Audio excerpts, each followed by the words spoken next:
Hey, Hey, there it is. it's a Oh my podcast. goodness. It's a me, a Holy Mario. crap, mute the tab. It's I'm a getting pre-show. echo. It's a pre-show. It's the pre-show with the doggos. Yep, they're here. Wow, I Super feel like fluffy I should doggos. try to lure a cat in. I think Ellie's sleeping on the couch, so she ain't coming in. Tr- I'm just going through to see if there's any more stories I want to hit on. Because sometimes I also talk about movie stuff, because that's me. Yeah. The Sonic news. Yep. Who cares? I That movie's mention doomed. it. If we're gonna talk about video game movies, let's talk about KOTOR. Actually, we should talk about the PlayStation Studios thing. Cause hell yeah, Ooh. KOTOR movie. Forgot about the PlayStation Hell no, Studios thing. KOTOR movie. Thank you very much. Yeah, we'll get into that. Me and you, we'll get into that. So yeah, we can add the PlayStation Movie Studio.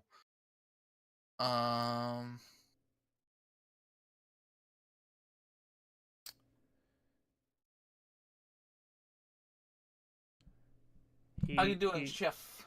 He did it shortly before we went live, but thank you for your subscription, Chef. You are a good man. Always appreciated.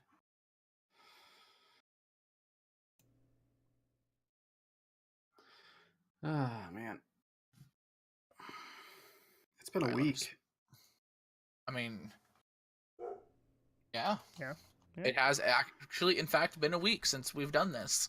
That's a Shit. true story. It's just been a long week. I mean, technically, it's been a little over a week because we're doing this a little later than normal. Yeah, that's true. You're right. You're right, though. Smart ass. Better be a smart one than a dumb one, right? That's true. That is very true, actually. All right. I wonder if I can move this just a little bit. Get better audio, maybe. There's no such thing as better audio. You're wrong. We'll see. As long as everything's being picked up properly. Because now it's actually closer to me instead of like hanging like a foot and a half away from me. This is where you should have your microphone at all times. This is where I should have it every time. Yeah, I just need to like You're right. Eat Right your here. mic. just deep throat the thing. I mean, it's a big ball, but yeah, go for it. Okay. Are we the hell you doing, Mike? You're right. That's better. I don't feel like moving mine up. Takes work. I guess we should be prepared to start recording and some shit, you know? Yeah, I guess we should. Some So shit. side note, we'll try outside of unless it's absolutely relevant to the conversation, we'll try to just ignore the chat until the end and then we'll go back. Unless it's actually Okay. relevant to that point. Like it. But feel free to talk amongst yourselves. Oh yeah, you can totally talk amongst yourselves, but until Then yeah. maybe we'll talk amongst you. Yes. So I'm All gonna right, go I'm ahead. hitting the record button on mine. Yep, I hit record on mine. Mine's good. All right, I'm making recording. I am recording. Oh, hold on, give me a second. Let me make sure this is what. Yeah, it's recording. We're good. Cool. Yep, mine's picking up from my snowball. So every fucking week. Yeah. 3, 2, 1. Nice. What are we on? 15? I think we're on 15. Well, you're the one that's supposed to know. Pull it up. Yeah. Yeah, We're on- canceled. That's it. It's done. Nope, we're on 15. Hello, everybody, and welcome to episode 15 of the Lunarcast, a new class. I am your host, Iron, alongside Mike from who we've bought out. I was gonna say from We Heart Games, but I'm about to say we bought him out like 2 months ago. Bought. Yeah, bought me out. It dragged you in. What's up, everybody? And as always, our independent voice, Mr. Penguin from twitch.tv/Mr. Penguin Von Penguin. The only independent voice. Also, mixer.whatever./forward. Mixer.com/Mr. Penguin Von Penguin. Yeah. Because I think I actually typed that in how it worked, and that's where it popped up. So dope. So it is, like I said, week 15. We have survived 15 weeks of this. We are 10 away from actually, I think, breaking the record for our length of podcast at this point. I can't wait till we get there and we can reboot it, and I don't have to be on here anymore. Such lofty goals. So it's been seemingly somewhat a light news.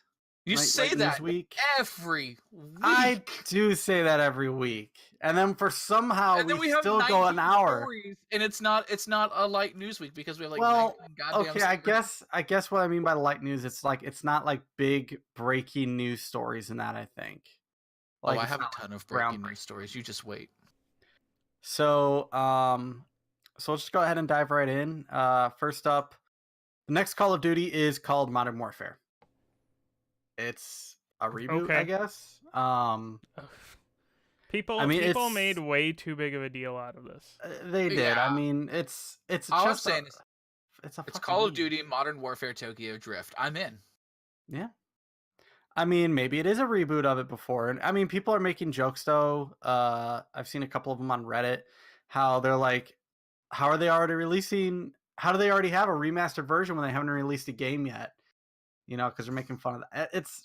I'm a little curious it's supposed to be. But. That's just people being dumb because they know that it's not the same thing. They know they're just trying to make jokes and everything. Shout out actually on this particular instance to Greg Miller because he had a good tweet thread up and he was like, look, if Raccoon Fighting Grandma Miller can walk into a store and get Madden on the into Venture and get Madden on the Sega Game Gear and not the Sega Genesis but the Sega Game Gear, then people will be fine walking into a store to get Modern Warfare and not accidentally buying remastered. That's true. So, well, because number one, the Call of Duty 4 Modern Warfare remastered. That's a mouthful in itself. Yeah. Wasn't available physically. So the people that would be confused about the game title that are going into a physical store to buy it aren't going to have a problem with that anyways. Pretty much. So, I mean, it is what it is. It's I'm never buying another Call of Duty. So next up, extra life goals, kid. Nope, taking that off. Make Iron play Call of Duty. Nope, that one ain't happening. I'm not buying that shit again. If you cannot get him to actually follow through on the Mass Effect, do you think you're going to get him to follow through on the Call of Duty? No. I'll get back. Tim, I called him out for you. I do gotta check to actually see if that's alive. Still on my hard drive. Next up, the Ghostbusters DLC was announced for Planet Coaster, which is probably one of the most bizarre DLC mashups for this game I've seen. From my understanding, too, they actually, it says new downloadable content will include the voice talents of Dan Aykroyd and Ray Stantz. Also returning is William Atherton. Is that how you pronounce it? Atherton? Who reprised his role as the villain Walter Peck.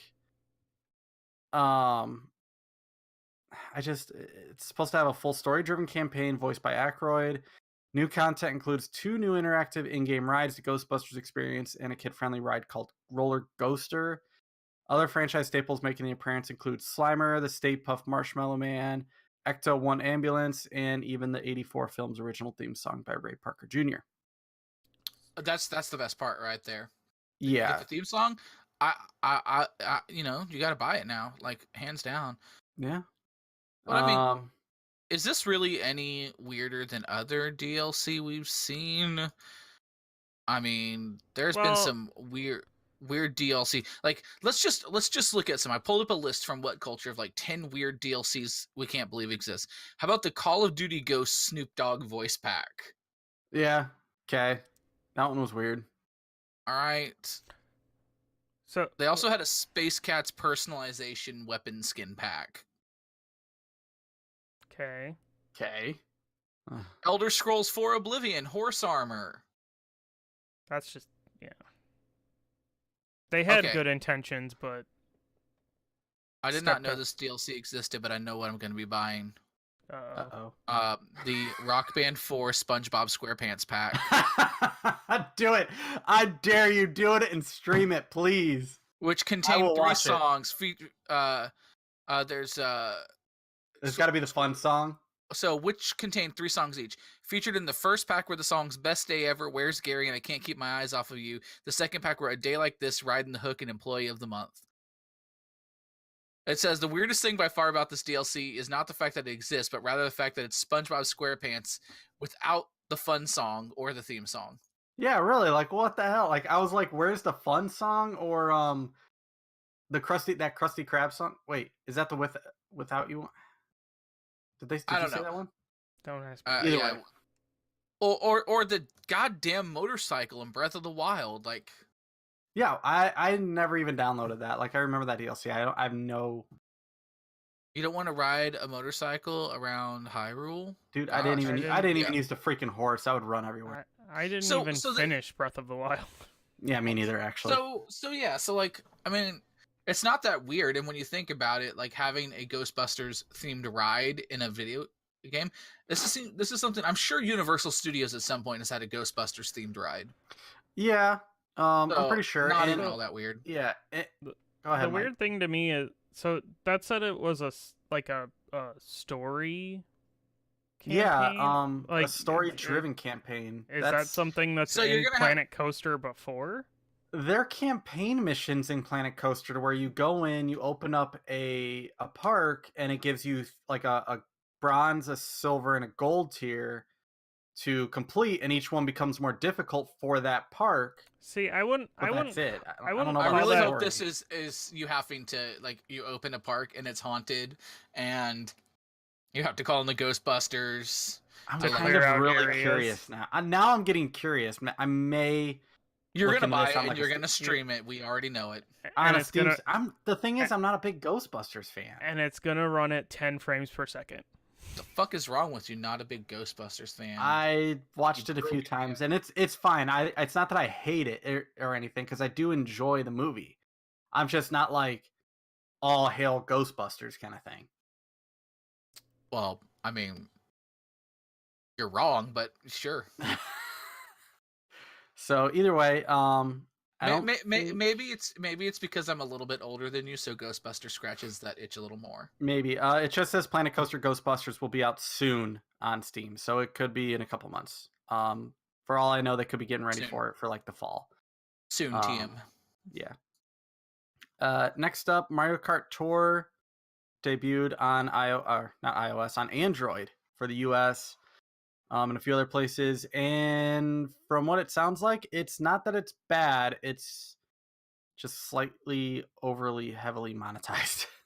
Just slightly overly heavily monetized. Yeah, just slightly heavily over monetized. So it seems that you can select a driver, cart, and glider from your inventory before getting matched up against 7 other players from around the world. You steer by dragging your finger left or right over your character. The further you drag, the more your driver cuts the wheel. If you remove your finger, then just go straight. So this would appear to be the beta that they promised. I remember them saying it's not in full release, because I pull it up on the Play Store, and the first like character driven kart racer game that pops up on the list is Garfield. Mike's favorite kart racer of all time. Yeah, it says, more alarming is a stamina bar consisting of hearts. Every heart seems to last for about 15 minutes or so. If you run out, you can't play until you wait a bit or purchase more hearts with gems. If you haven't run into this problem yet, so I don't have a good handle of how much it limits you. Here's a shocker. It's a free-to-play game. It's a free-to-play mobile game. So what you're saying is that I should just bring my mobile game console that has. That's a home console. Oh, you're right. Damn.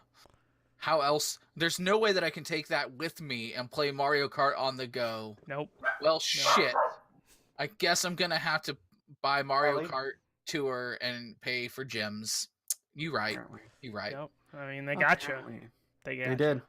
They got me by the short and curlies. Those bastards. Really though, I don't know why people are complaining. I mean, I don't know how you didn't see this coming. It's a free to play game. It's not, you know. There's a reason they're called freemiums. Yeah. I don't really understand what people are complaining about. What I would like to say is this though. Thank you to Nintendo for releasing something on Android first instead of making me wait on the release after it comes to iOS. Oh man! Because I think we all remember that Super Mario Run was iOS first. Yeah, it was. And to this day, I still haven't played it. Really? It's on Android, but to this day, I still haven't played it. I actually bought like the expansion thing so you get all the worlds. I did that. It was like $5. I'm like, ooh, wow, $5, and that is a free. You're the reason we have to buy gyms to play races. No, because the reason that it worked before was because it was $5 to unlock the rest of the game. Otherwise, you wouldn't even be able to play it. That's fine. That's basically saying here's $5 or whatever for a mobile game. Too many people are hooked up on the thing going like, it's mobile, it should be free. No, because that's how then you become a whale, because then you're buying everything. To be fair, I did just drop like $5 on Pokemon Go to increase my bag storage. So honestly, so did I, because I'm really tired of having to manage that shit. I'm part of the problem. I'm sorry. Oh, I'll show myself out. Jen's calling and I have to mute it. Pick it up. Answer it on the podcast. You want me to answer it on the podcast? Kind of funny style. Oh God. Hi. Hi, are you home? Yeah, I'm doing the podcast right now. You're live. Oh. What's up? I need you to take a picture of the calendar for me. Okay. Do it. Walk away. Go take a picture of the calendar. All right. I'll take a picture of the calendar for you. Like right now? Yeah, I'll get up and go do it. Okay, that's it. Okay. Okay, bye. Bye. Wow, not even love there. I don't know. I love yous. All right, you guys keep talking. I will be right back. So I'm part of the problem, Mike. I'm sorry. But isn't there something that you've been a part of the problem on? Like that you're like, I shouldn't have done that, but I did. You bought the horse armor for Oblivion, we know it. I did not do that. Trying to think if I've ever done that before. Okay, ta-da. I'll back. All right. I guess I did buy an NES Classic when they first came out. Me too. And about an SNES Classic day one. And then I wouldn't say that's really part of the problem, though. Well, but then after about a month or so, when I realized I wasn't really going to use it, we sold it for like $150. So you were smart. You're a dirty, dirty scalper. Says the guy who when he worked for Walmart 1 year at Christmas time bought a Tickle Me Elmo in English and Spanish and sold them outside the mall for 4 times their price. You dick! Oh my god! You are horrible. That's just America. I mean, that's capitalism. That's opportunistic. All right, so what do we got next now that we've got freemium mobile games that nobody is shocked about? Yeah. Next up, there was an update to Division 2 kind of thing. Operation Dark Hours World First Winners. Shortly after we finished the podcast last week, and we actually talked about the fact that people were struggling with the console versions. The PS4 and Xbox One both had their groups finish the raid. And so what Massive did, and rightfully so, they broke it apart into 3 photos in the White House in the game, to where you are your squad will be shown as being the first team to beat it on each console. Not one team, but The PC gets a photo, the PS4 gets a photo, and the Xbox One gets a photo. Cool. I love it. So, and they do have a runner-up section as well. I am not going through the names of these people though, because these are some of the okay, this one is actually kind of creative because he put a little one of the little faces in there. That's kind of creative, but I'm not going through some of these. I do want to point out also that as far as that raid goes, they also announced that they would not be decreasing the difficulty level on console. They're like, fuck you, it's hard, and we meant for it to be hard. Get good. Cool. Get good, kids. So, but yeah, I do want to get back into Division. It's been kind of gnawing at me to get back into it. Next up, GOG has come out and said they're doing a GOG Galaxy 2.0. Will combine all your games into one library and connect with your friends across all gaming platforms. Pretty much, they are making a launcher for all your games across all other launchers. Is that about right? Yes, and it's okay to call it GOG. GOG. Okay. Yeah. If that works the way I think we all would want it to work, shame on Discord for not beating them to it. That's true, because I mean Discord kind of does that, I think, but I haven't really played around with it, and I just signed up for the beta. Good job. I didn't do it already. Okay, so the thing is that right now Discord integration, as far as consoles go, the closest it does is it links to your Xbox account and will tell people what you're playing on Xbox. Oh, that's right, because the GOG thing is supposed to let you pull in your console games too. Yeah. So you can't launch the console games on your PC, right. But it's gonna let you chat. Although it says in the future, it's not there right now. Right, it's one of those starting. Chat. It's also going to track your trophies, your achievements, and that kind of stuff. So that's cool. Yeah. Also, it's just I know people who use the current GOG launcher and they like it a lot. Like having everything in one launcher. Like I'd be happy to have that on my Shadow PC for sure, and not have to have the damn every launcher under the sun. And I think they're trying to solve the problem of everyone complaining because I have to go, my game's not on Steam, I have to go to the Epic launcher. Except you really can launch the Epic games through Steam as well. You just have to add them. Right. Yeah, you just tell it what file to pull it from. I'll definitely try it out. It doesn't necessarily mean that I'll use it unless it's really good. But definitely give it a try, and but I'm one of the people that I don't really have a problem with having multiple launchers. I guess my biggest hang up is wanting games in the same franchise altogether. That's kind of my hang up. Yeah, because you were complaining. Not really complaining, but no, he was complaining. I was complaining. Okay, you were complaining about Borderlands 3 not being with the rest of your Borderlands collection. For now, that's fair. For now, until he rebuys it on Steam, so he can get Steam achievements. Yeah, he will. He's gonna buy this twice. No, I won't. If I have it on PC, I'll have it on PC. No, I won't. I'm not that dumb.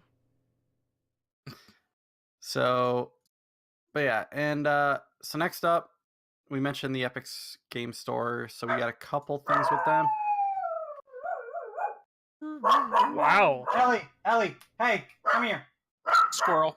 Ellie, place. Hey. Oh, that train must be really something out there. That train is working. She usually does it right now. That's the crazy part. She usually do it. Fine, just don't break through the screen. Okay, bye. So anyway, the Epic Game Store, Rhyme is currently free on it right now. I guess that's their new free game. Cool. I think it wasn't a PlayStation free game recently or something. Yeah, I mean, I got it for free on PlayStation Plus. Yeah. I'm waiting for those VR games to start trickling in on that service. Yeah. God, I hope so. Next up, Epic Game Store. So this happened during their big sale. The Game Store will block your account if you buy too many games too quickly. Because apparently Epic Game Store doesn't have a shopping cart that you can just load all your games in at once and then buy. You have to buy each individual. So people that hit 5. Epic, please, would you add a shopping cart so that my credit card company doesn't think somebody stole my card? Send. But yeah.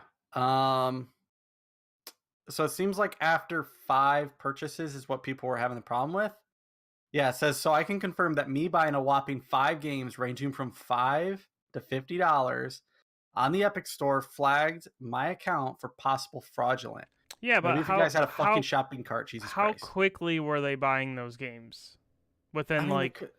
Probably one after another. Like you go like, oh, I want this one, buy. Want this one, buy. Want this one, buy. So so my thought is okay, yes, shopping cart, absolute must. However,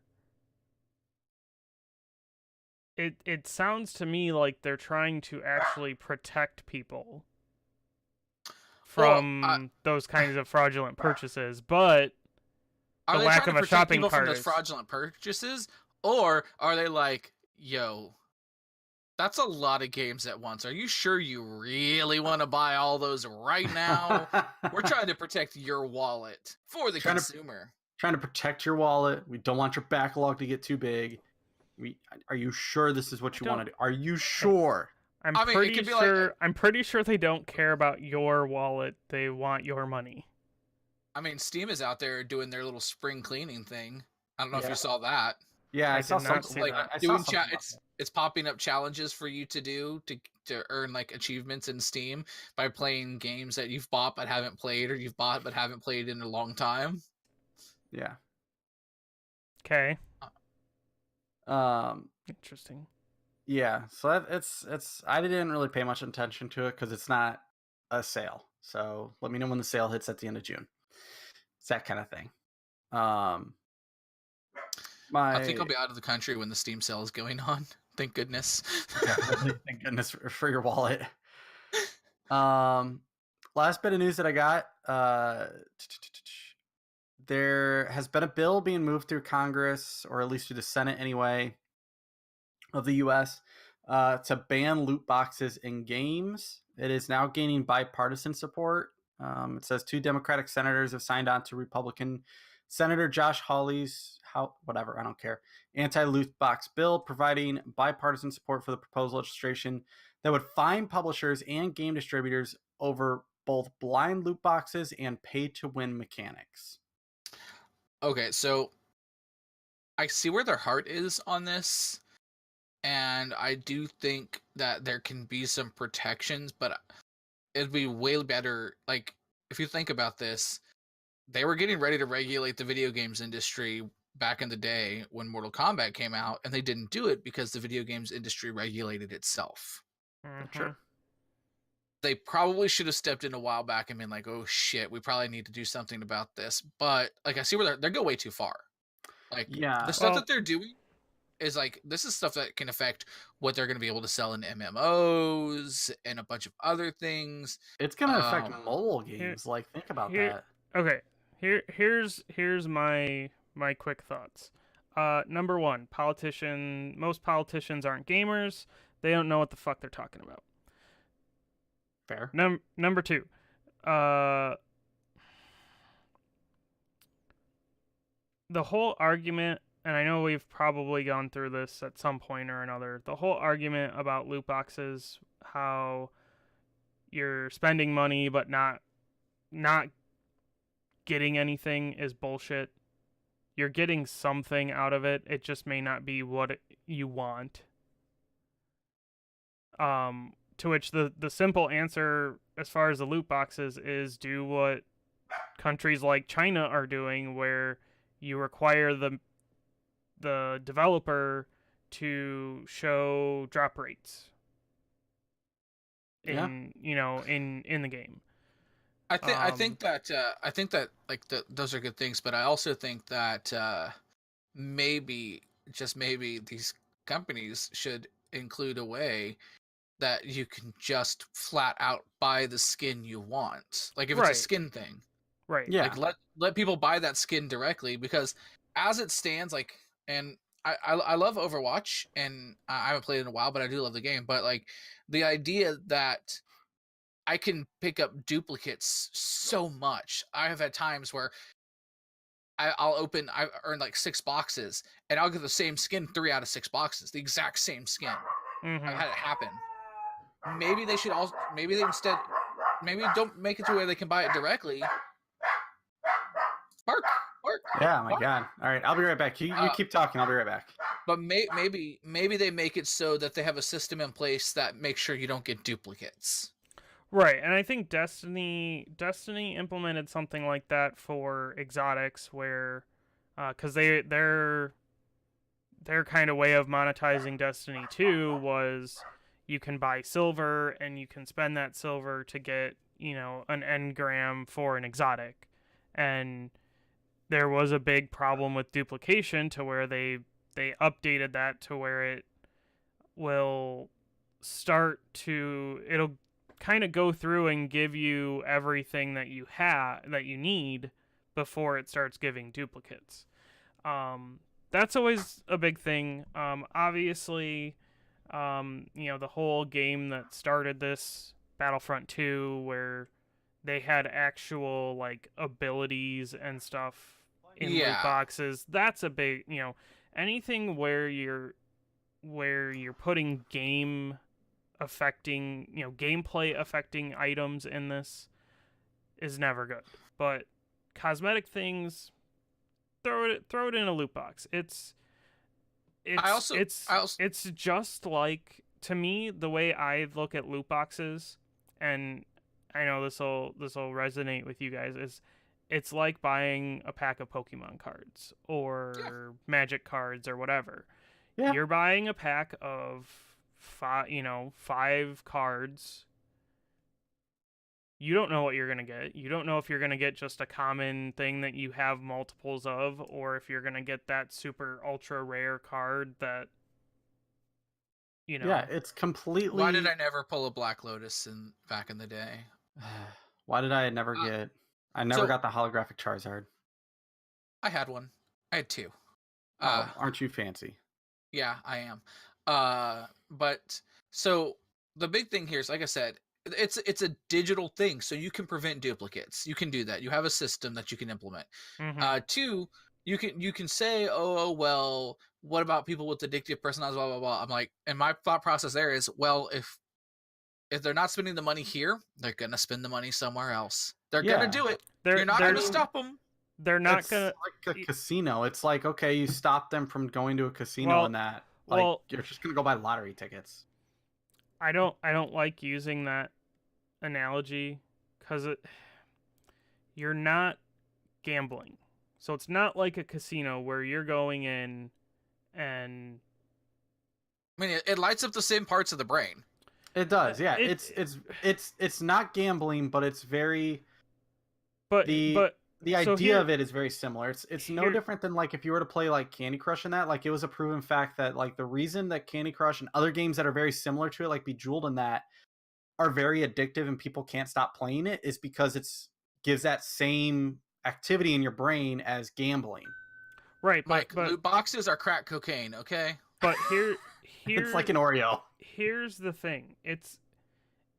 To me, and this is just my opinion, any kind of loot box is not gambling because you're guaranteed to get something.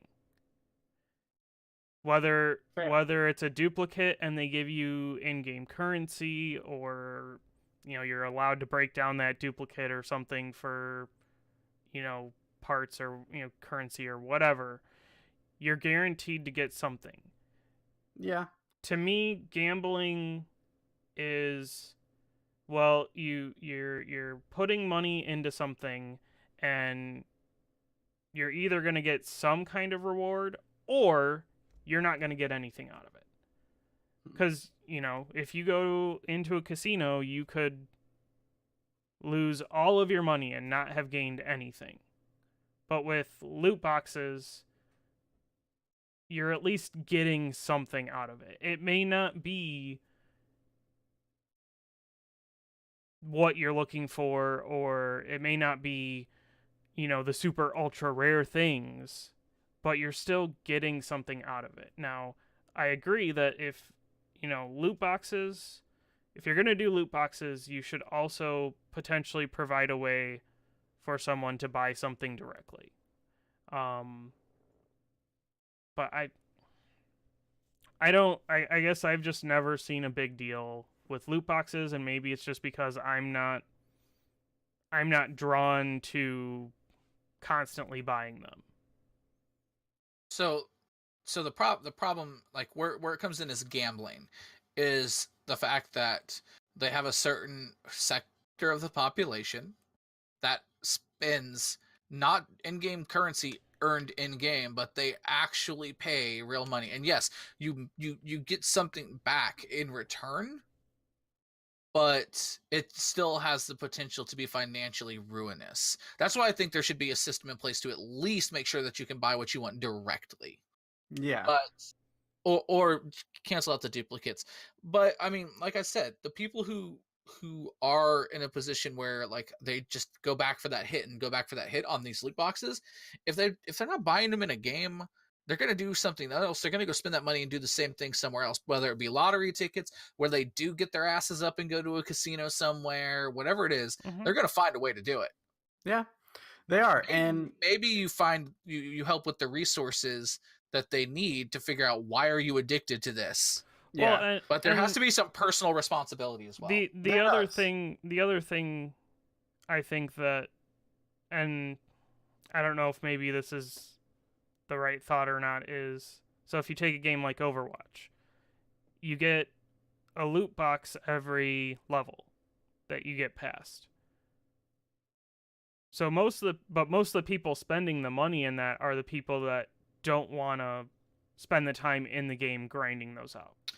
Well, I don't know if you've reached a certain level, but after a certain point, it takes for fucking ever to level up. Oh yeah. I mean, I understand that. I've played tons of games with leveling mechanics, but I don't know. It's just one of those things that I guess I've never really had that big of a problem with, unless it's something where, there are, like the Battlefront, where they had... It affected your gameplay. Yeah, they had things that affected gameplay locked in a loot box. Yeah. Like, I'm okay. If it's cosmetic stuff, yeah, I'm okay I'm okay if it's just cosmetic. However, I agree with like Penguin in that you gotta stop ending this duplicate item bullshit. Like you gotta, or at least cut down on it or something. But pay me more currency for the stupid duplicates, Overwatch. Yeah, I mean, you don't give me enough. So I didn't really play Overwatch, but this became a very big problem in PUBG. And I know you guys didn't really play PUBG that much, but when they eventually... Did you just say I didn't play PUBG that much? I have 535 hours in PUBG. Mike didn't play PUBG that much. I forgot. I did not. You and Rob played it a shit ton, I think. Oh my god, so much. No, I know you have. I know you have a bunch. But no, so they eventually introduced like those loot boxes and everything, and then they locked them behind keys. So not only did you have to sit there and you were kind of, I mean, all the currency was earned in game, but then they locked them behind like, I think they were like $5 keys too. And so you were earning, so when you earned your battle points or whatever, and then you got a box, all of a sudden it's like, oh, you got one that needs a key. You have to go buy a key. Like, I'm not using this box. And you can't, you try to sell them on the market and they're worth a penny. So Star Trek Online had something similar where they had what's called infinity boxes, or sometimes they're like a themed box that require what's called a master key to open, that they obviously sell in packs and stuff like that. But recently what they did was they just decided, okay, instead of you having to play the game when these boxes are dropping, we're just going to let you go out and get them, get like a bundle of 20 for free, but you still have to pay to get the keys to open them. Yeah. So it's like, that's great. Just let me get as many boxes as I want, and then, if I want to open all of them, then I have to pay you to open them. Yeah. But so I'm reading through the article that Schreier posted, because he actually did an interview with the guy.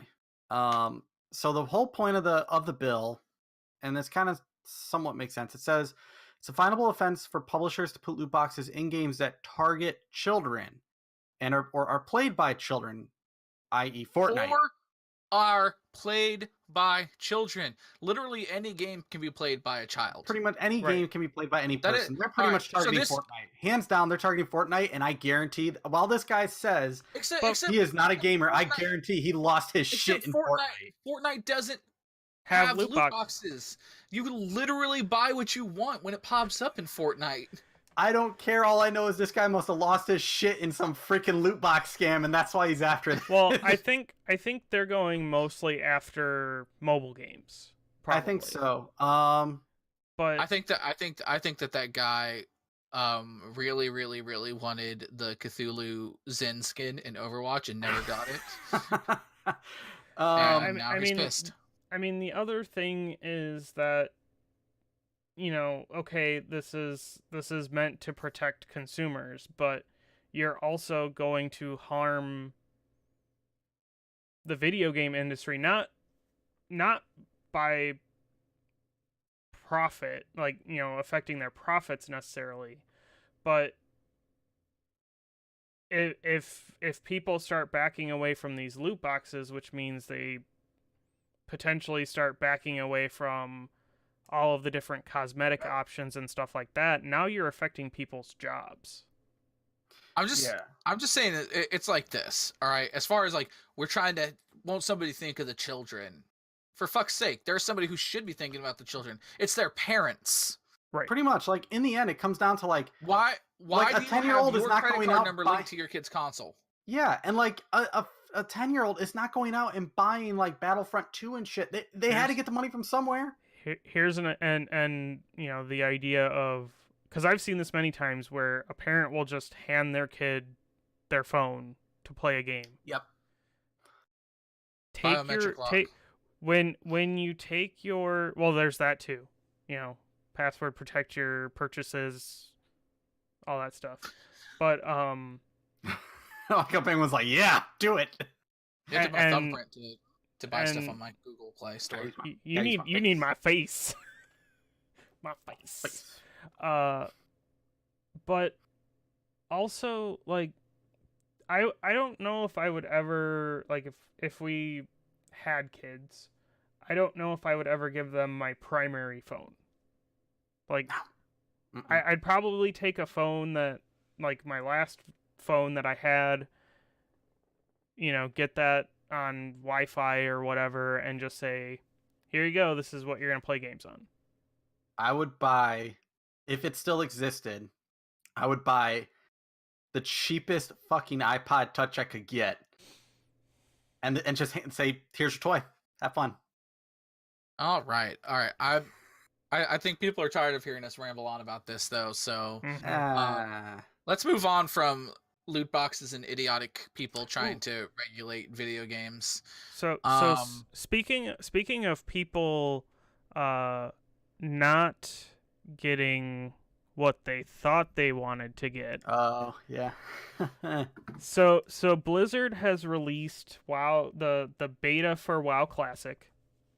And for those that are unaware of what WoW Classic is, essentially it is vanilla World of Warcraft. It is the state they have the game in right now is how the game functioned in the Drums of War, which was the 1.12 patch, released originally in August of 2006. Okay. Wait. So people asked for a game to be done, and way that they remember it being done in, and then the developer delivered? Correct. Okay, I like it. I like this. Okay, so where the news story comes in, Mr. Penguin, is that people are reporting bugs in the beta that are actually the way the game functioned as of that patch. Oh, so you're also telling me right now that by releasing the game these people wanted, they took out 13 years worth of improvements to gameplay? Correct. And people are like, what happened? They just think it's broken because things aren't playing the way that they used to play, or that they're used to playing. Well, yeah, because there's been 13 years worth of gameplay improvement, kids. Oh my god. So, Blizzard, good on them. Blizzard politely in a forum post called them all dumbasses. Told players that the WoW Classic beta, that there are about 13 or so things that aren't broken. They are working as they expected it to. Oh god. This is what you guys are all dumbasses, and you wanted this. Hold on. This is what I want you to do. If you're one of those people who have been begging for the classic WoW, and you got in, and you're like, yes, and now you're reporting features that are as bugs, this is what I want you to do. I want you to take a piece of paper. And on that piece of paper, I want you to write, and you have to do this backwards so you can see it properly in the mirror. You have to write, I am a dumbass. And you take that paper and you staple that shit to your forehead and go look in the mirror. Okay. Because so here are just a couple of examples of I want to hear these. Things that people have reported in WoW Classic as bugs that are not actually bugs.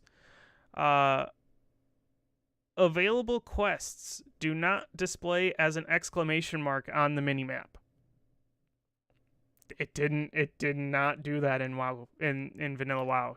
And that sounds like a gameplay improvement. I played the game at this time, so I know it didn't work.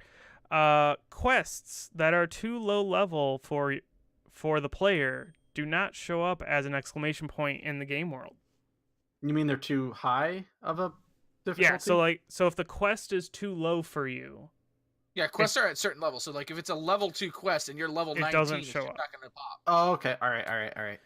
NPCs which offer multiple quests may inconsistently display them as a dot or a exclamation point on the available quest list. They were inconsistent in 1.12, and we've reproduced the exact inconsistency they had back then. Let me tell you what this sounds like. All right, so a couple years ago,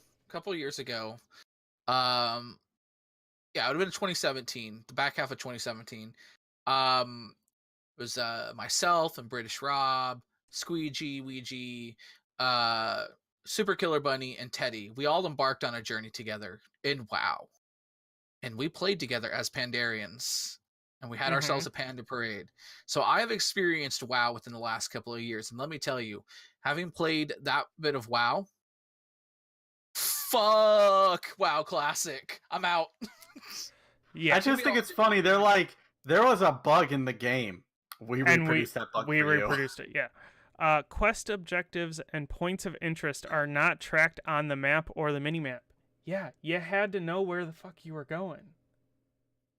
Oh my god! Again, I'll take 13 years worth of improvements, please. Right. Seriously, like. So I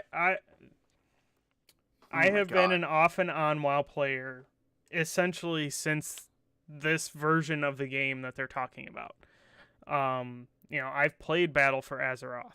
I get in, I play a little bit, and then I get out. Is kind of how it's been lately. They have made a ton of improvements that people probably don't even know about. There's got to be so much back end stuff that didn't technically get mentioned in a patch note. I am just waiting. I'm waiting for someone who came into WoW in the last couple of years, and they're now going back to play WoW Classic. I'm waiting for someone to say, "Hey, I hit level 20 and I don't have my mount." Yeah, because you had to wait until level 40 to get a mount, and then you had to do like some kind of epic quest to get a mount back in those days. They costed, yeah, and Quail in the chat is right. They costed a crap ton of gold. No. He said a buttload. Let's be accurate. A buttload. I mean, they did cost a buttload of gold. Wait, hold on. Is that in Maple Bucks or in Freedom Bucks? No, it's in WoW Bucks. Also, is that a standard buttload or a metric buttload? Both.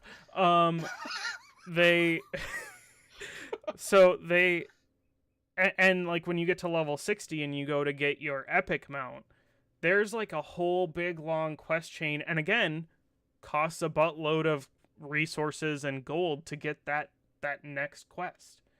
And now you're not even going to be able to get them because these are epic mounts, so they're going to be exclusive to the Epic Games Store. Oh, God.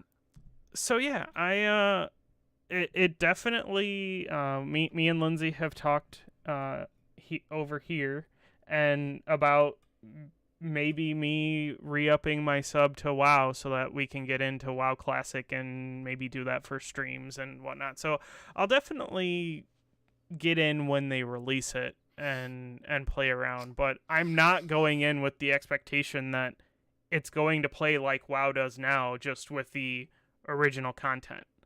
Like, that game was hard. That was a hardcore MMO back in the day. What they have now. Right. It was a hardcore MMO back in the day, and honestly, I think they've, because they're trying to get people to keep playing and getting new people in, it's gotten significantly easier. As the 15, I mean, what other MMO can you say has been around for 15 years straight? Yeah, no, DC Universe Online's only been around for 10. Yeah, so it's I will be excited to check it out. I just thought it was funny that people were like, "Hey, we want this game in the state it was, for vanilla WoW. But wait, all this stuff's broken. Why doesn't this work?" Dumbasses. Now, kind of looping back to Division 2, because I know that people have been, one of the things that came out when they launched the raid was that there was no matchmaking, and some of their marketing material said that all of their modes should be would have matchmaking. One of the things WoW did add that I think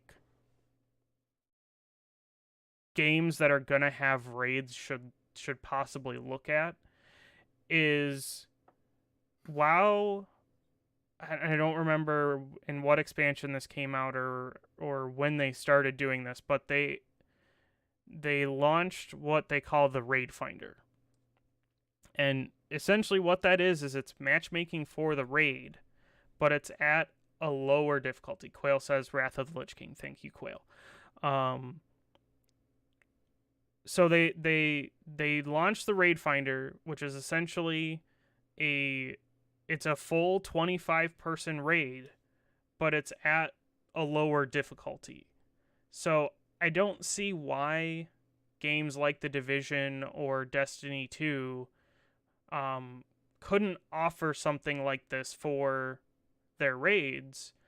And because it's a lower difficulty, it offers a lower tier of the raid gear than you would if you put your 10-person group or your 25-person group together and went out and did the raid.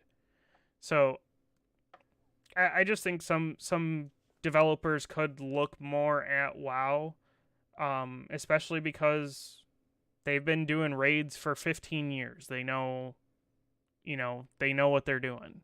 They could look at WoW and kind of take some of those design elements and put them into their games.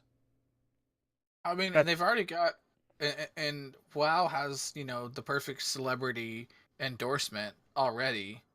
Goddamn Owen Wilson. He just talks about them all the goddamn time. Wow. Wow. Anyways, what else you got, man? What else you got? That's all I had. What do you got, Mr. Penguin? Well, luckily enough, one of the stories I have is MMO related. Oh man. So let's jump from fantasy MMO to one of my personal favorite MMOs. Maybe the only MMO that's ever kept me going, and that is DC Universe Online. Now I have a lot of experience with DC Universe Online. I played the beta test on PS3. I purchased the $100 collector's edition of DC Universe Online. I still have the Batman statue. Fucking love this game, and they've introduced a lot of advancements in this game. They still update it constantly, but now they're doing something to make this game even more interesting, because this summer, DC Universe Online coming to Switch. Oh snap! It's dropping on Nintendo Switch this summer. There's no crossplay. There hasn't been any crossplay for DC Universe Online anyways. Xbox is on its own service, PlayStation is its own place, PC is its own place, and Switch will be its own servers. It is a real shame, and they've talked about fixing that. But what this does do for people looking at playing it on Switch means everybody's starting together. Mm-hmm. Everybody's on the same spot. We're at the same level. And I, for one, am excited for this. It breaks my heart that I have to give up one of my in-game items that I love so much to play this on Switch, which is I have a drone that I get to take with me in the collector's edition. If it's a Batman drone if you're a hero, it's a little like Zeppelin with a gun from the Joker if you're a villain. It's really cool to have. It actually does damage. But to be able to play this on Switch and to take it on the go and to jump in and be like, let me go run some content. I'm in. I'm in on it, and I need to get some people who are going to be in on it with me. It's still free to play if you want to play it that way. You don't have access to everything. You have the basic power sets, and you have the first tier of content. You have the extra episodes. But if you do their subscription, you can even if you do it for a month and you build a character that's got one of the powers that you have to pay for, you can still keep playing as that character. Even when it lapses. So that's happening. So DC Universe Online coming to Switch. I'm going to need some people to join me on this journey as heroes and or villains. Slightly tempting. We'll see if I can get into it, kind of thing. Very tempting. You shut your mouth and you just play. That's the MMO way. That's right. Next up on my list, headline reads: the people who published Firewatch are making a game console with a crank. I don't know if you have seen this, but they have a console coming out in 2020. It is called the Playdate. It is a black and white screen. It has like 2 buttons, a D-pad, and a crank. And I'll bring it over. It's half the size of a Game Boy. I'm gonna let's switch this over to screen share briefly. See if it wants to actually. Oh, good. There we go. The Playdate. Oh my god. You know what this screams out? Hipster. Oh, totes my goats. It does. But here's the thing: you don't buy games for the Playdate. It's gonna have seasons. Your camera has not come back. It's back on my screen. Yeah, it's back on my screen. What are you talking about? It's not back on my screen. It's back on mine. He's right there. Right in the middle. Oh, now he's gone. Now there you go. Yep, now it's back. Okay. So anyways, yeah, it says that it's a very stylized thing. It's So you don't buy games for it. So how do you get games on it? so apparently the system is gonna cost $149, and it includes what Panic is calling a season of games. 12 games delivered over 12 weeks. When a new game is downloaded, a light on the playdate will flash, informing owners of something new to play. And the idea is that games will come as a surprise. Now, do you have to crank it to download your games? I saw the crank, and my first thought was like, Is this how I power it? And yeah, does, do I get to power it this way? Like, do I have to like run it to sit there and charge the battery? And does the crank determine the speed at which your game downloads? I think it's if you don't crank it fast enough, the games only run at 2 frames per second. Oh, you gotta crank it at 30. Yeah, you have to be like cranking it. You gotta crank it at 30 RPM. You want that smooth? You gotta go to 60 RPM. I can't wait. I can't wait for the inevitable game about fapping, as it were, to hit. I can't wait for all of these to end up in a landfill. A landfill in New Mexico, and in a hole in New Mexico. We right get next the to sequel. We get the sequel to the ET documentary. I can't wait. But unlike ET, this won't be the downfall of the video game industry. That's true. That's true. I do have one more story. Let me just tell you, the Playdate, I'll never buy one. No. If it's like $50, I might just buy one just for the fuck of it. Right? But... If it was like $50, I got it on sale, I'd just be like, I'm gonna put it on my shelf and it'll be a collectible until they're pretty all much gone. like Somebody's willing to give me like $1,000 for it. Yeah, like why the fuck not? The batteries won't rot. You gotta crank it. I don't think it's actually powered by the current. I know, but still. So the other story that I have, and this is one that I think is actually really, really cool. So we talked about Project xCloud before, and how basically this is Microsoft's streaming service. We're gonna be able to stream games. Well, they have some details that came out this week about it, and I'm really, really interested. And it says every Xbox One title will be playable on Project xCloud. Every single game that's available to play on Xbox One you'll be able to play it with Project xCloud. Potentially giving would it include a library. the backwards compatible games, right? That's what, yeah. Potentially giving Project xCloud a streaming game library of more than 3,500 games. Damn. So if you have an internet connection that's good like mine, you be quiet. Then Project xCloud may be like something amazing, and it's going into beta. Like, it's currently in alpha, so people who work for Microsoft are able to use it currently. Mm-hmm.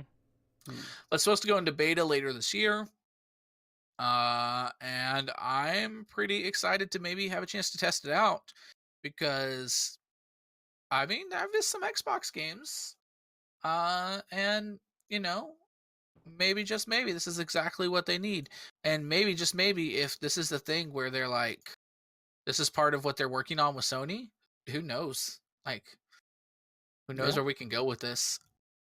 That's true. That's very true. I'm excited. But yeah, so please be excited. Outside of that, man, I got nothing else to go. So you know what comes next? The what have we been playing? Yeah. This dog is driving me nuts today. Ellie. Mr. Penguin, what have you been playing? It's the mailman. What have I been playing this week? Oh, well, games. Games? What kind of games? Would you believe that not so much Minecraft this week? Yeah, because I'm probably in that same boat with you. So earlier this week, I got an email from Steam, and you know how Steam likes to tempt you. Be like, a game on your wish list is on sale. Yeah. A game on my wish list was on sale. It was Euro Truck Sim 2. Oh yeah. Oh man, let me tell you, I love it. Do you? I love it, y'all.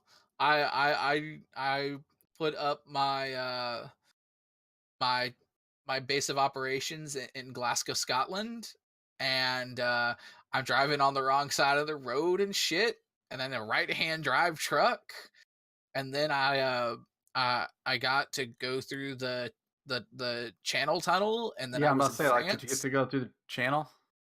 And I got to France, and like I'm driving this right-hand drive truck, but on the right side of the road now, and it's all weird. It's good. It's good. It's good. Oh, I love it. What else? I feel like you would like Elite Dangerous then if you like stuff like that. Probably. You're like it's truck sim but in space. Pretty much, yeah. Also this week because I don't know, because I got to mess with I got to mess with people. I played some Just Cause 4, and I started posting pictures in the Discord of me breaking a certain someone's records. I need to get in there and do that as well. Record challenge. I'll try not to break yours, but I definitely need to break his. So whose record were you breaking? I believe it was Palms. Yeah, it was Palms. And like I just posted record. a picture, and he was like, "No." And then I just posted another picture of one I broke, and then I posted another picture of one that I broke. And it's just crush his heart and soul. It's just me looking at Palm and just straight in the eyes, and I'm like, Palm, I'm better than you. Oh. Outside of that, not really too much. I did dabble in some Minecraft this week, but this was the first week of my mini-mester, and I have like at least 2 things due every single day, and I have class 4 days a week, so I don't have time to stop and breathe right now. Yeah, no, and that makes sense. Mike, what are you playing? So I also have dabbled in the Minecraft. R.I.P. Bert. Our bird Bert died last night in an unfortunate lightning accident. If you stop talking shit, I'm gonna give you one of those birds that I'm bringing back. I will stop talking shit. So a little bit of Minecraft.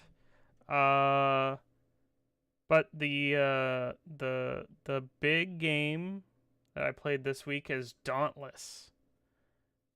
And what is Dauntless, you might ask? It is basically Monster Hunter Lite, but I like it. It's got some things that it does better, I think, than Monster Hunter, and I haven't really played a whole lot of Monster Hunter, so take my opinions with a grain of salt. But number 1, best feature, cross-play, cross-progression across all systems. Well, nice. the 3 systems it's on: PS4, Xbox, PC. Right.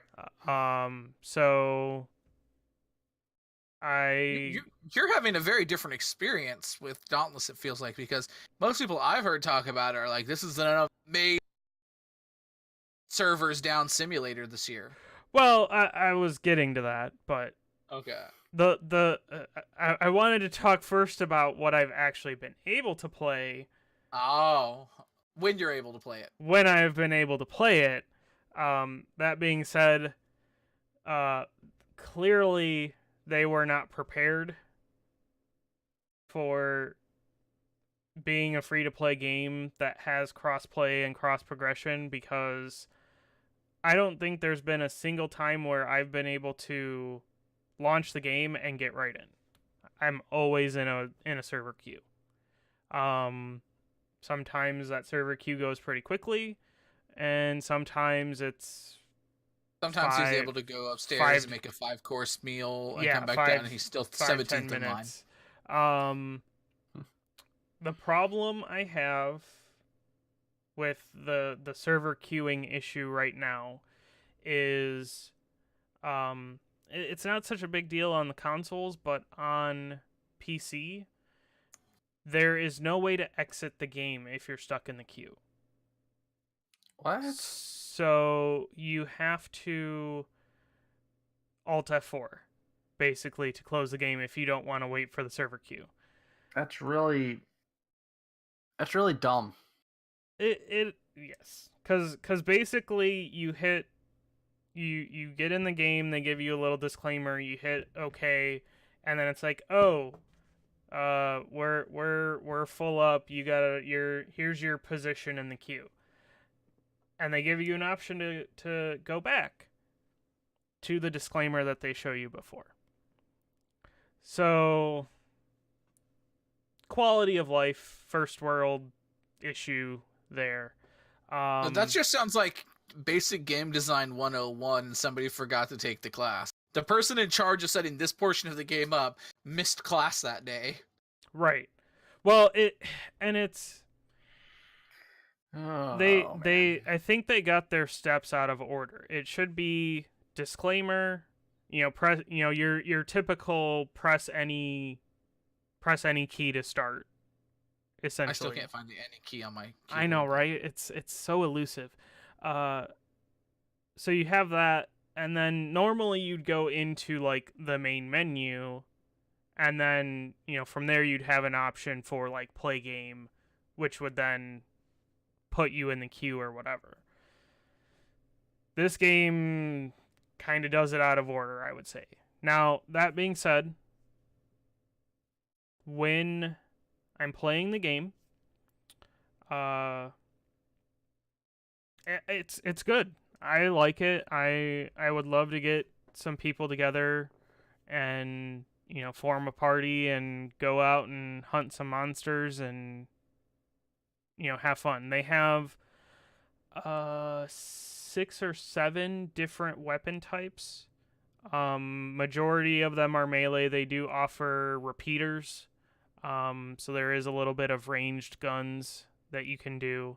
But it's your standard melee weapons. You got a sword, you got a hammer, you got an axe.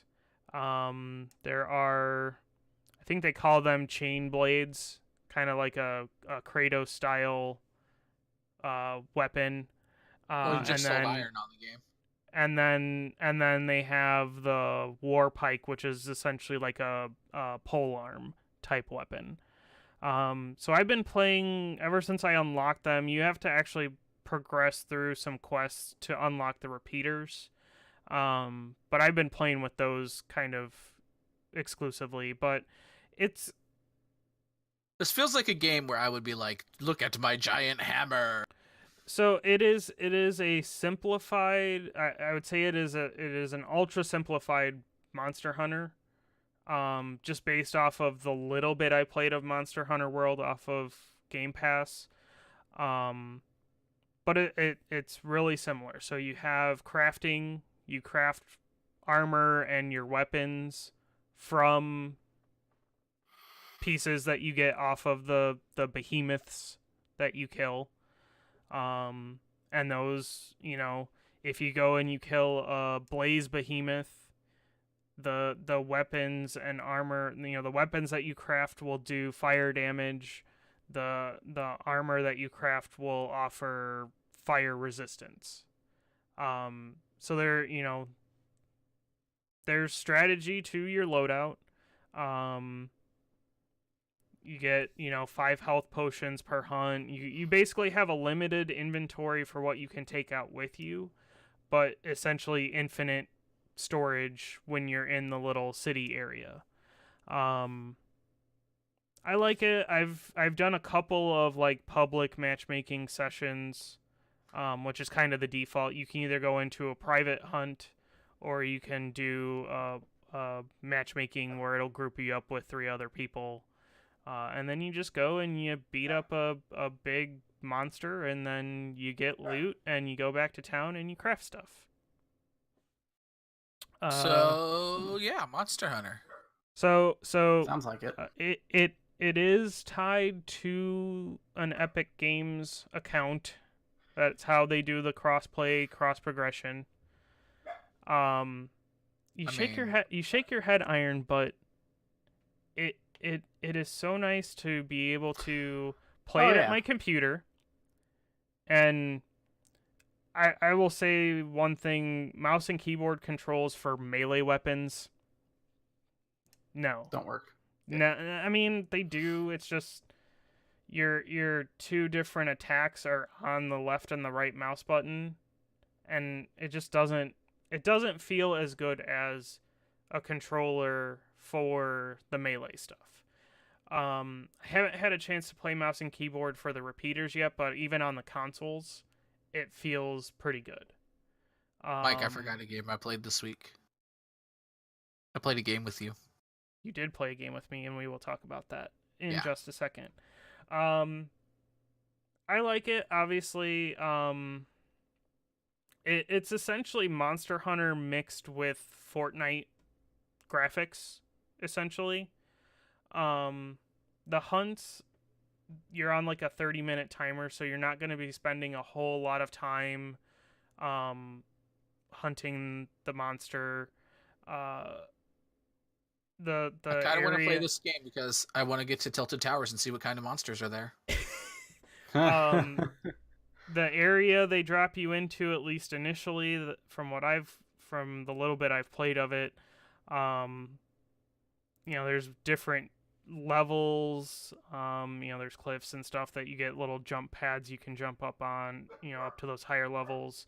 There's all kinds of plants and stuff that you have to kind of gather to get your crafting for potions and stuff like that. But so it's not as in depth and complicated as Monster Hunter can be sometimes with tracking and the actual fighting of the monster. Each monster does have their own mechanics as far as what their attacks are, and certain ones, if you hit them at the right time, you can stun them and stuff like that. But I've enjoyed I'm up to like level 6 or 7, I think. I've played it on both my normal PS4, PC, and I played a little bit on my Xbox One X this morning. I wanted to see with the One X if it performed any better, because I did notice it's a little stuttery on the launch PS4 when you're in like the town area. It didn't really seem to be any better, so I'm assuming that's a server side issue. But when you're out on the hunt, you're only dealing with 4 people and 1 monster, so I haven't noticed any stuttering issues or gameplay issues while you're actually out on the hunt. But yeah, I like it. Maybe we can get a group together, get in there. The nice thing is when you're in the town area, it does show a little icon next to your name as far as whether you're on PS4, Xbox, or PC, so you can kind of see what platform that person's playing on. But Dauntless, it's free to play. They do have a hunt pass, a la Fortnite's battle pass and stuff like that. It's your typical $10. As you progress through the levels, you get rewards and stuff like that. I haven't decided yet, but I've liked what I've played enough that I'm contemplating actually buying that hunt pass to get some of the rewards. Okay. Cool. So I'll probably check that out with you. Yeah. Yeah. So go ahead. It's interesting, but I don't. I may end up trying. I kind of want to try it. I mean, I'm not trying the game. It's free. I mean, it's free. That's the thing. Like, it's free. I don't have to really deal with it. Yeah, I might as well at least try it. I mean, once you get into the game, like we said, they're having some server issues. I've followed them on Twitter. They are posting frequent updates on Twitter, mostly about, hey, we increased the capacity a little today. We increased the capacity a little more. It's something to get into in a little while once they probably have everything stabilized. I mean, it's not that bad right now. Launch night, when I was trying to play, I could not get in launch night. I was able to get in the next morning. It seems like the couple of times I've tried playing in the morning before work, I've gotten pretty much right in. But when I try to play at night, that's when the queues come up. So it just depends on what time of day you're playing the game. Okay. But I'm gonna keep with it. I'm gonna try to do a little bit every night maybe. And just stick with it. And if I continue playing it in a week or two, I might buy that hunt pass and get all the rewards and stuff. So that being said, like Mr. Penguin said, we teamed up on Thursday for his stream, and we played some Borderlands Game of the Year Enhanced. I played Borderlands. And everyone knows my opinions of Borderlands, so I won't talk too much about it. But Mr. Penguin, what were your thoughts on Borderlands? I got to shoot things, and I have a siren, and I'm enjoying it so far. We definitely got to keep going. I think with a group of people, it's pretty fun. I don't know how much I would want to play it on my own necessarily. Yeah, I beat all of Borderlands 2 on my own, and then started again. I never really had any help. It's not that it's bad. It's just like it is more fun with people. Although I do hate the non-instance loot. Oh my god, the fact that we have to be like, does somebody really want this gun? That is the one upside to playing by yourself.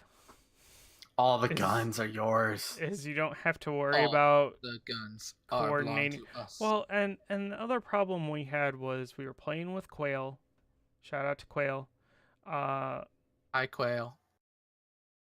He was doing the thing that sometimes I don't like, where they just start running ahead of everyone. And when you're playing as a group, I like people to stay together, but it happens. It happens when you're playing with a group and you're not in you're in an open world. People are going to go off their different ways. Yeah, I think one time me and Quail were doing the quest and Penguin was just off somewhere else getting into fights with Skags. I got distracted. Exactly, I didn't know where things were. Distracted. You guys know, you're like, oh yeah, we've done this quest 752 times. It's over here, and I'm like, true story. Squirrel? No, I tried to stay with Penguin as much as I could because I was coined as his Sherpa into the world of Borderlands. So I think we had fun and we'll definitely keep it up. If we could get through Borderlands 1 and get him into 2, that would be great, because I think Borderlands 2, in my opinion, is the best Borderlands. Now, obviously, not only do we have to play Borderlands, then we have to play all 93 pieces of DLC. I mean, there aren't 93 pieces of DLC. There are four DLC campaigns for Borderlands 1, and there are 4 DLC campaigns for Borderlands 2. And a bunch of other shit. And then for Borderlands 2, there's a couple of extra DLCs that are like, one hunt or like one specific thing, but it's fun. I would say across the whole franchise, that's other than WoW, that's probably the franchise I have the most time overall in. Just because I played Borderlands 2 so much. I suppose though we should probably ask Iron what he played this week. Oh, yes. What did I play? So I played one night. Me and Jen played some more Super Mario Party. We do enjoy it, although I now understand why earlier on in the podcast when you said goodbye on the phone, you didn't say I love you. She was very annoyed with me at the fact that we have played multiple times. She doesn't like the bonus stars at the end because they're just kind of bullshit. it's not the same as what it used to be and everything. Which I mean, I get why, but still, I do wish there were more maps and larger maps and like all that fun stuff. But and online board mode. Oh my god! For the love of God, board game mode, yeah, I would love that. We would all play together. Yeah. What else did I play? I played a little bit of Minecraft. I got with into that it last one night. god awful texture pack. I'm looking for another one. Yeah, exactly. Yeah, I'm looking for another. And then I got to play Surviving Mars because I bought it super cheap. I bought the deluxe pack super cheap for like $13. And it's my kind of game. It's basically cities on Mars with a little bit more. It's like cities now where you have the very intricate workings of, the park life and the green cities and all that stuff, like, and that it's very intricate to like start up and build. Like, you actually have to give the people certain jobs. You have to try and line up people to be like, okay, I want engineers, I want this, I want that. You have to build their domes. You have to make sure that it's sustainable, which is very similar to making sure you have electricity, heat, and all that. So, but the question, did you survive Mars? I survived so far long enough to. They actually ended up having a baby, so I got past the first colony, the founders, because once you put people on it, you got to go through the founder stage, which is 10 people get sent to the planet. They have to survive for 10 days, and as long as they can survive without a problem, then you can establish a full-on colony. And if you have a baby in that time period, because their comfort level is so high, then you don't have to wait the full 10 days. I guess this sounds like something I may play around with on Xbox. It's really fun. And speaking of that, I did play around a little with it on Game Pass. I think I got through the second or third tutorial.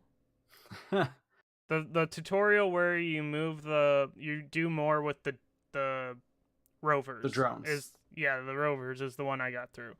I'll keep playing it, but I don't know if I'm gonna be like only playing Surviving Mars. But we know we kind of have this thing happen. It's like, Mike, you're like I'm into Borderlands and Dauntless, and I like these games. And Iron's over here, and he's like, I really love cities type games and roller coaster games. I'm a sim guy, and I'm over here like, let me drive a truck. Let me drive a truck. Let me play an RPG. Hey, let me be a pirate. I will drive a space truck. All right, I will drive a space truck. Give me a space truck. All right. Anything else, Iron? Did I play anything else? I don't think I played anything else this week. Yeah, I didn't really play anything else. Did I? I don't think you did. Me neither. I played real life. I played real life. I played real life, basically. I had a lot of crap to do this week, so yeah, I think that's everything. Anybody else? Time for housekeeping. Time for housekeeping. We gotta get out of here, man. The time. Yeah, man. This is probably our longest one. So housekeeping. Congrats to Spidey J for winning yet another giveaway.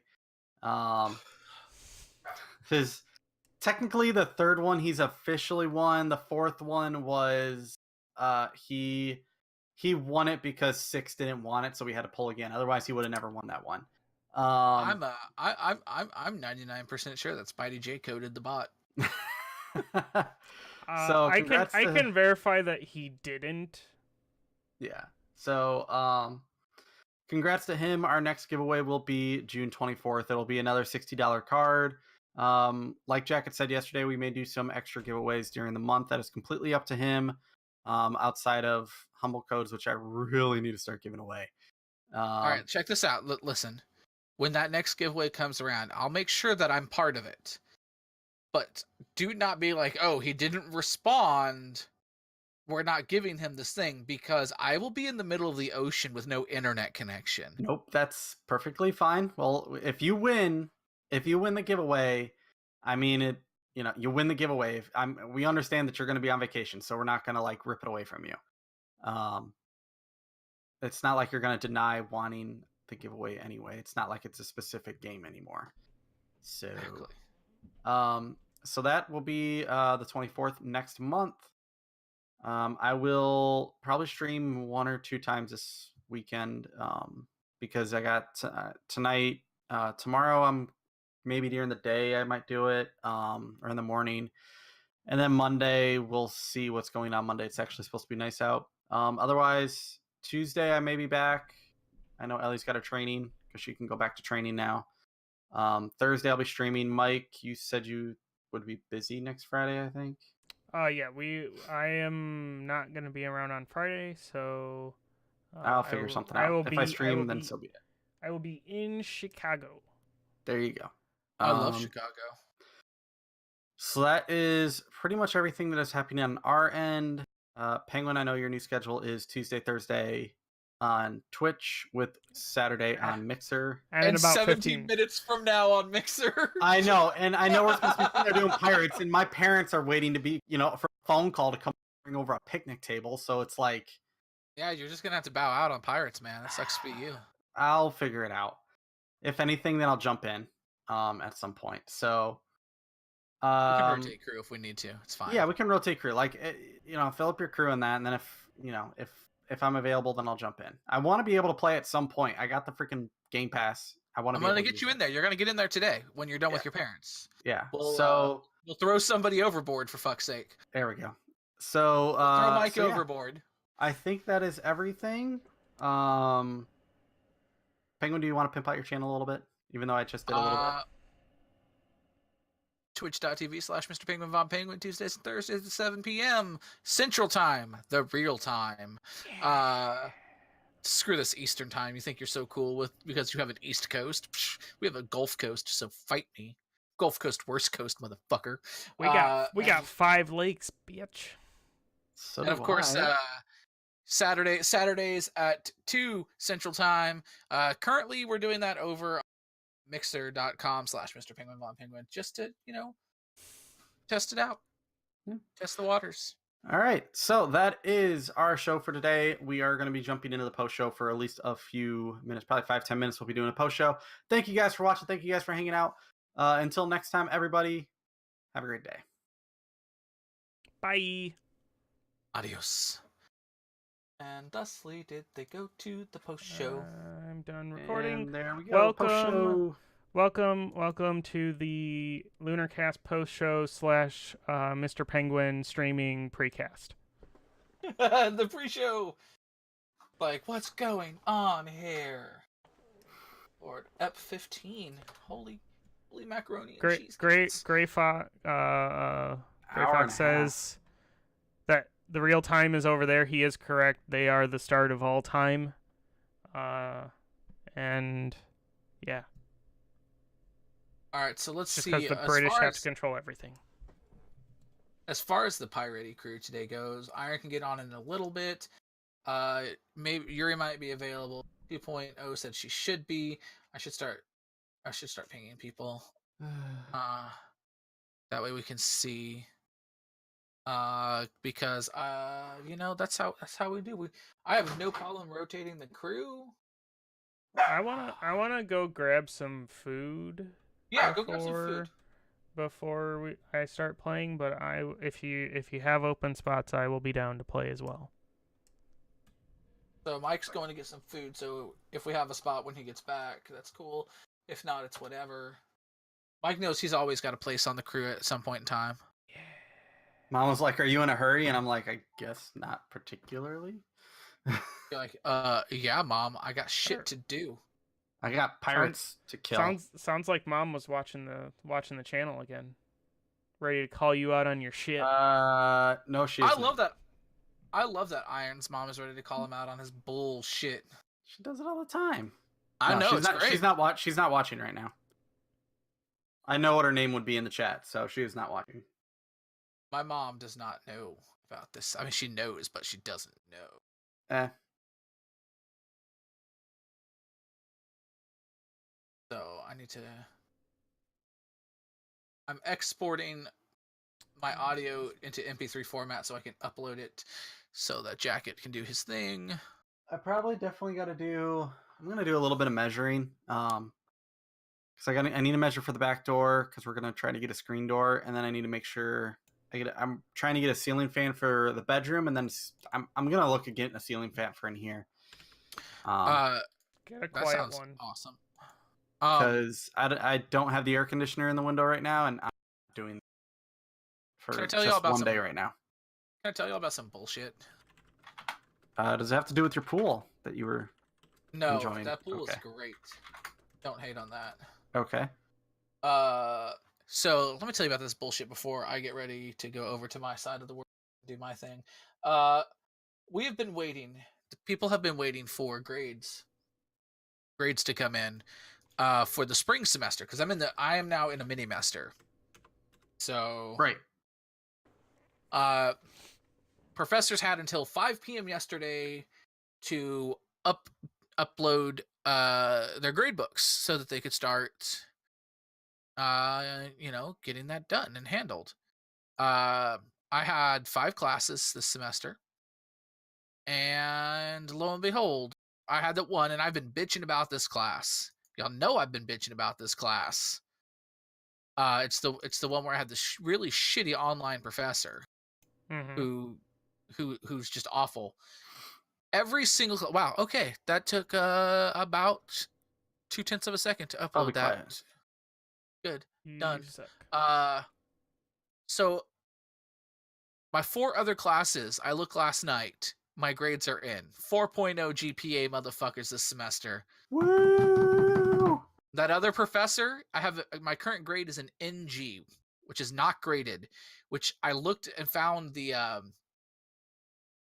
I found the faculty book, like the staff handbook, and looked this shit up. And NG is only given when the professor doesn't get their shit turned in on time. So that, I mean, this professor hasn't put in a grade in 13 days. There are 6 assignments left to grade. She hasn't put one in 13 days. So here's what happens. Anybody who on their academic record for the semester has an NG listed is not eligible for the dean's list. What? But that's not your fault. As of right now, because she hasn't uploaded our grades, I'm not eligible for the dean's list. Does that also affect? So, say if you're waiting to graduate, it can affect graduation too. Yes, because they have to get for the people who are graduating, they have to get those grades turned in earlier because graduation for my school happened last weekend. Right. Yeah. A lot of colleges, it's already over. Yeah, the graduation happened last weekend. So right this now teacher is possibly screwing a lot of kids over. So this particular class is actually fairly early on. You would take this class your junior year or your sophomore, depending on if you started at this university or not. But yeah, so like this bitch here, I got an NG in my gradebook right now. I'm sitting on a 4.0 for the semester. If I get an A in her class, I can finally bounce back up to like a 3.9 overall. And I can't do anything until she puts that damn grade in. You're talking about a 3.9 overall. I don't even think I got a 3.0 in my entire college career. Dude, I had last semester, I had 2 A's, 3 A minuses, and one class that was pass or fail with no effect on GPA. And my school counts A minuses as less than an A. An A minus is not a 4.0. Bullshit. It's absolutely bullshit. I think my major GPA was a 3.0, but my entire college GPA I think was like a 2.7. So the thing with GPA for teachers is that when it boils down to it, if everything is the same, if they're looking on your application for a job and your resume and everything is the same, eventually they do boil it down to, well, who had the highest GPA?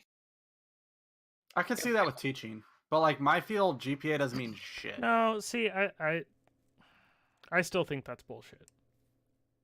Because GPA doesn't mean you're any does- better. it's- It doesn't mean yeah, you're a better teacher. I can understand that that's what they boil it down to, but it doesn't. It's worthless because it's like there are people that are bad test takers. There are people that are just bad in school. Oh yeah. Me, I suck at tests. I hated school. I thought it was a waste of my fucking time because But I didn't want to do it.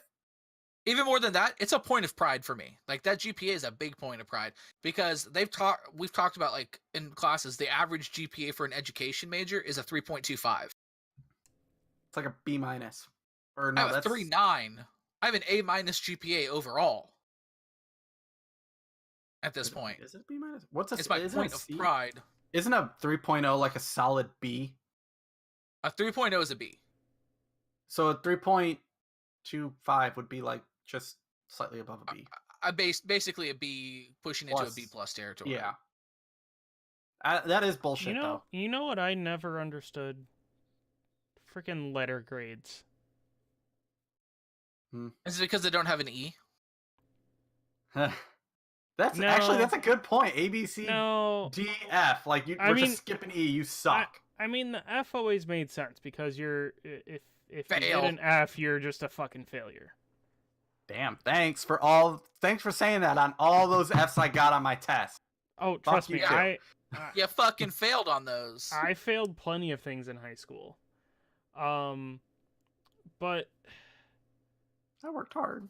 Like, not really. So the thing that always confused me the most was when a teacher, you'd have some teachers that did the 10-point scale, and then you had some teachers that did the like, a 93 is an A minus. And yeah. So that's some of that bullshit that happens at my university. Like the teachers have leeway with the A minus. Like some teachers consider anything up to a 94 an A minus. That's bullshit. Yeah, and that's absolute bullshit. So what was really dumb when I went to I don't know, was it when I went to high school? I can't remember what year it changed, but all of a sudden I think it was from going from, junior high to high school, the grading scale changed. No longer was a 90 an A, and 90 became B. An A stopped at 92%. B stopped at 84%. A C stopped at 76%. And a D stopped at 68%. After that, you failed. And they were like, this is how they do it in college. And I'm like, I go to college, and I'm like, no, they don't. They're like 10-point scale. 90, 80, 70, 60. Yeah, like, I don't know what the fuck you were talking about. Like, and then I know my high school now, like, we had to have so many, it's a lot like college. You had to have credit hours to graduate. And I needed like 21 credits or whatever. Like, each class is a credit hour. They have it now. I think like kids are up to like 27, and I'm like, kind of free time do you expect these kids to do? So in the state of Texas, there's 3 levels of graduation. There's a minimum plan, which is like 24 credit hours. There's recommended, which is like it's like 23, 25, and then I think 27 for distinguished. But boys, I hate to tell you this, but I got to get off this post show. I got things to do. Right, that's fine. Post show can end. We're good. So everyone, I think you guys are great. Everyone in the chat next week. Everyone in the chat, head over to mixer.com/MrPenguin. Yeah, we go into Mixer, kids. Let's go. Let's get on the bus. For continuing shenanigans. Shenanigans. Bye, everybody. Bye.